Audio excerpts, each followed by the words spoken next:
नमस्कार साथियों, logic page के अंदर आपका स्वागत है। चलिए शुरुआत करते हैं नेक्स्ट टेस्ट सीरीज से। जानेंगे हम एमएस वर्ड के इम्पोर्टेंट क्वेश्चन जो एग्जाम पॉइंट ऑफ व्यू से पूछे जाते हैं। What is the first question की हम बात करें, what is the extension name of macro file in MS word. Microsoft word की बात कर रहे हैं तो वहां पे हमसे पूछा गया है मैक्रो फाइल का एक्सटेंशन क्या होता है। .doc हमें पता है डॉक्यूमेंट फाइल का एक्सटेंशन होता है 2003 के अंदर, जबकि .docx बाय डिफॉल्ट 2007 के अंदर डॉक्यूमेंट फाइल का एक्सटेंशन होता है। लेकिन एग्जामिनर ने हमसे क्या पूछा है, मैक्रो फाइल, जो वर्ड के अंदर हम मैक्रो फाइल बनाते हैं उसका एक्सटेंशन क्या होता है। तो .docm क्या होता है, .docm। ये चीज आपको पता होनी चाहिए, एग्जाम में इसी तरह की चीजें पूछी जाती है। .docm। चलिए नेक्स्ट क्वेश्चन देखते हैं। By what name are the file created in MS Word save by default. तो हमसे क्या पूछा गया है, माइक्रोसॉफ्ट वर्ड के अंदर बाय डिफॉल्ट जो नेम होता है किस नाम से फाइल सेव होती है। मतलब जब हम फाइल का नाम नहीं दे रहे हो, नई फाइल क्रिएट करते हैं और फाइल को सेव करते हैं तो वहां डिफॉल्ट कौन सा नेम आता है। क्या वहां डिफॉल्ट माई फाइल 1 आता है, या माई डॉक्यूमेंट 1 आता है, या डॉक्यूमेंट 1 आता है, या इनमें से कोई नहीं आता। तो एक चीज हमेशा ध्यान रखना, डॉक्यूमेंट 1 फाइल का बाय डिफॉल्ट नेम होता है माइक्रोसॉफ्ट वर्ड के अंदर।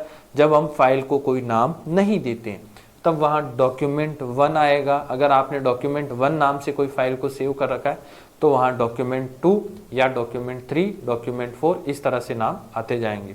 लेकिन नाम कैसा आएगा, डॉक्यूमेंट इस तरह से आएगा। चलिए नेक्स्ट क्वेश्चन देखते हैं हम। Where are the file created in MS Word save by default. Microsoft Word के अंदर जब हम फाइल को क्रिएट करते हैं तो वह बाय डिफॉल्ट कहां सेव होती है। क्या वह डाउनलोड फोल्डर के अंदर सेव होती है, या माई फाइल 1 के अंदर सेव होती है, या माई डॉक्यूमेंट, या इनमें से कोई नहीं। तो सभी को पता होगा वो माई डॉक्यूमेंट फोल्डर के अंदर बाय डिफॉल्ट वहां क्या होती है, सेव होती है। नेक्स्ट क्वेश्चन देख लेते हैं। Which shortcut key is use to double underline a selected text in MS Word. अब सभी को पता होगा कि माइक्रोसॉफ्ट वर्ड के अंदर यदि हमें किसी वर्ड के नीचे या सेंटेंस के नीचे अंडरलाइन लानी हो तब हम किसका प्रयोग करते हैं, कंट्रोल के साथ यू बटन को हम क्या करते हैं, प्रेस करते हैं। लेकिन एग्जामिनर ने हमसे क्या पूछा है, डबल अंडरलाइन लानी है सेलेक्टेड टेक्स्ट के नीचे। तो यदि आपको सेलेक्टेड टेक्स्ट के नीचे डबल अंडरलाइन लानी है इस तरह से, कंट्रोल यू तो क्या करेगी, सिंगल लाइन लेके आएगी शब्दों के नीचे या सेंटेंस के नीचे। लेकिन किस शॉर्टकट की के द्वारा डबल अंडरलाइन ला सकते हैं, तो कंट्रोल शिफ्ट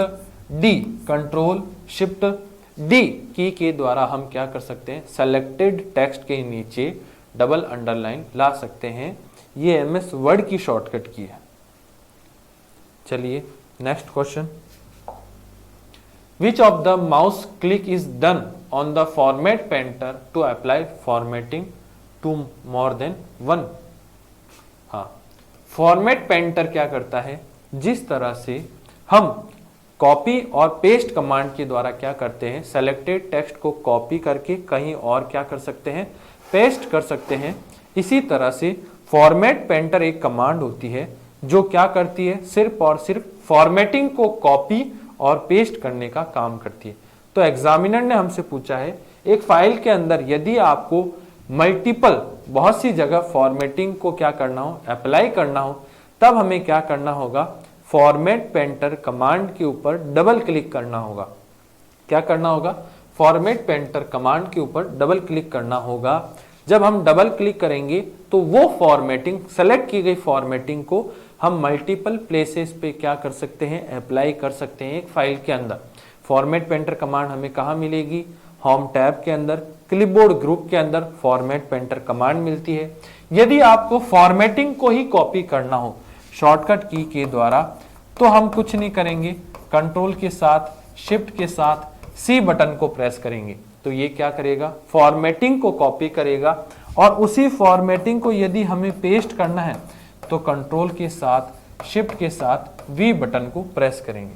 ये क्या करेगा, कॉपी करेगा, कॉपी फॉर्मेटिंग ओनली। ध्यान रखना फॉर्मेटिंग को ही कॉपी करेगा, कंटेंट को कॉपी नहीं करेगा। पेस्ट,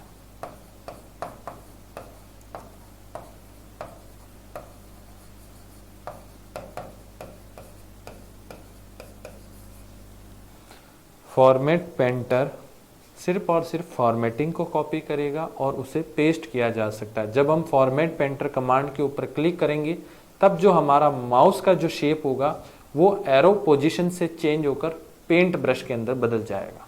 आप प्रैक्टिकल करके खुद देख सकते हैं। चलिए नेक्स्ट क्वेश्चन, ये एग्जाम के अंदर ये शॉर्टकट की भी पूछी जाती है और ये पूछा जाता है कि वही फॉर्मेट पेंटर के द्वारा अगर हमें मल्टीपल प्लेसेस पे फॉर्मेटिंग को पेस्ट करना हो तब हमें क्या करना होगा, फॉर्मेट पेंटर कमांड के ऊपर डबल क्लिक करना होगा। चलिए by default, next question, by default font and font size on file in MS Word 2019 are respectively. मतलब क्या पूछा गया है, माइक्रोसॉफ्ट वर्ड 2019 के अंदर बाय डिफॉल्ट फॉन्ट कौन सी होती है, उसकी साइज कितनी होती है। तो माइक्रोसॉफ्ट वर्ड 2019 की ये हमसे पूछा गया, 19 वाले वर्जन की, तब वहाँ बाय डिफॉल्ट फॉन्ट जो लैंग्वेज होती है वो कैलिब्री होती है और फॉन्ट की साइज 11 होती है। कितनी होती है, 11 होती है। जबकि 2003 वाले वर्जन की बात करें, किसकी बात करें, एमएस वर्ड 2003 वाले वर्जन की बात करें तो वहाँ बाय डिफॉल्ट जो फॉन्ट होती है वो टाइम्स न्यू रोमन होती है और फॉन्ट की जो साइज होती है वो 12 पीटी होती है, 12 पॉइंट होती है। जबकि एग्जामिनर ने हमसे पूछा है 2019 वाले वर्जन की, तो आप 2007 वाला वर्जन ले ले, चाहे 10 वाला वर्जन ले ले, या माइक्रोसॉफ्ट वर्ड 13 वाला वर्जन ले ले, 16 वाला वर्जन ले ले, 19 वाला, 21 वाला, वहाँ जो बाय डिफॉल्ट फॉन्ट होगी वो कैलिब्री या कैलिब्री बॉडी और फॉन्ट की साइज 11 होगी। चलिए नेक्स्ट क्वेश्चन देखते हैं। What is a portion of document in which you set certain page formatting option? अब एग्जामिनर ने हमसे क्या पूछा है, इस चीज का ध्यान रखना। Portion of a document, document के किसी भाग में यदि आपको अलग फॉर्मेटिंग यूज लेनी है, सर्टेन पेज फॉर्मेटिंग, तब हम किसका यूज करते हैं, क्या पेज का यूज करते हैं या डॉक्यूमेंट का यूज करते हैं या सेक्शन का यूज करते हैं या पेज सेटअप कमांड का यूज करते हैं। तो इस क्वेश्चन को ध्यान से पढ़ना और इसका आंसर क्या होगा, सेक्शन का। सेक्शन ब्रेक एक कमांड होती है ब्रेक के अंदर, तब हम क्या करते हैं, डॉक्यूमेंट के अंदर अलग अलग सेक्शन क्रिएट कर सकते हैं। फर्स्ट सेक्शन के अंदर हम अलग फॉर्मेटिंग दे सकते हैं, सेकंड सेक्शन के अंदर हम अलग फॉर्मेटिंग दे सकते हैं। तो किसका यूज किया जाता है, सेक्शन का यूज किया जाता है डॉक्यूमेंट के अंदर। चलिए in which unit is the font size measured in MS Word. Examiner ने पूछा है माइक्रोसॉफ्ट वर्ड के अंदर फॉन्ट की साइज को मेजर किसके अंदर किया जाता है, क्या वहां इंचेस के अंदर मेजर किया जाता है या कैरेक्टर के अंदर मेजर किया जाता है या पॉइंट्स के अंदर मेजर किया जाता है या सेंटीमीटर के अंदर मेजर किया जाता है।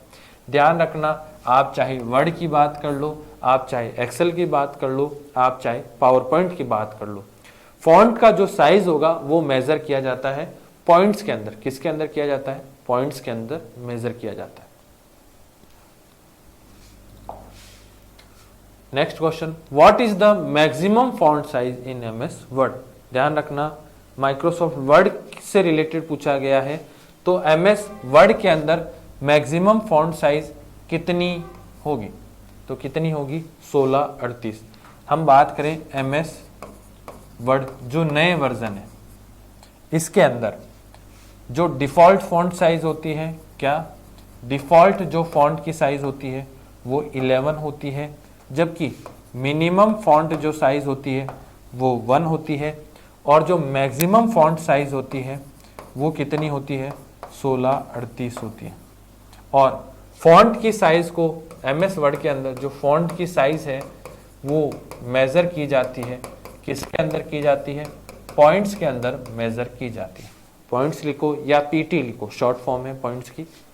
तो एमएस वर्ड के अंदर नए वर्जन के अंदर डिफॉल्ट जो फॉन्ट साइज होती है वो 11 होती है, मिनिमम जो फॉन्ट साइज होती है वो 1 होती है, जबकि इस फॉन्ट साइज को मैक्सिमम कितना किया जा सकता है, 16-38 पॉइंट तक किया जा सकता है। और एग्जामिनर ने हमसे यही क्वेश्चन पूछा है।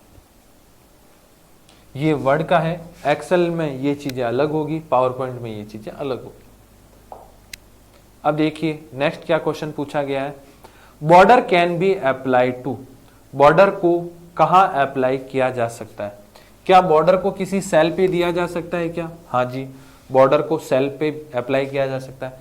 क्या बॉर्डर को पैराग्राफ के ऊपर दिया जा सकता है, जी हाँ, बॉर्डर को पैराग्राफ के ऊपर भी दिया जा सकता है। क्या बॉर्डर को टेक्स्ट के ऊपर दिया जा सकता है, जी हाँ, बॉर्डर को टेक्स्ट के ऊपर भी दिया जा सकता है। मतलब हम बॉर्डर कहाँ कहाँ अप्लाई कर सकते हैं, सेल के ऊपर, पैराग्राफ के ऊपर, टेक्स्ट के ऊपर, सभी के ऊपर अप्लाई कर सकते हैं।